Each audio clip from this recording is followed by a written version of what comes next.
বাংলাদেশের এক সবুজ গ্রাম রহমতপুর। এই গ্রামেই থাকেন করিম সাহেব, একজন সাধারণ বাংলাদেশি পুরুষ।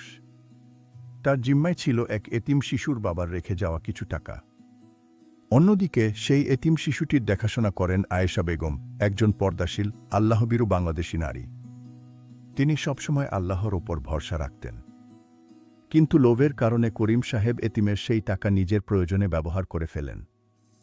একদিন জুমার নামাজে মসজিদে ইমাম সাহেব কোরআনের আয়াত তিলাওয়াত করলেন। নিশ্চয়ই যারা এতিমদের সম্পদ অন্যায়ভাবে গ্রাস করে তারা নিজেদের পেটে আগুন ভরে নেয়, আর তারা জাহান্নামে প্রবেশ করবে একদিন।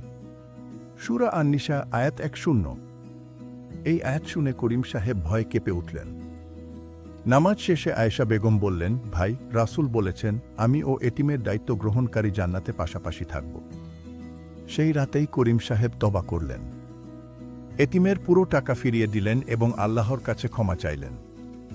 শিক্ষা: এতিমের ধন আত্মসাৎ মানে জাহান্নামের আগুন, আর তওবা ও হক আদায়ে রয়েছে আল্লাহর অসীম রহমত।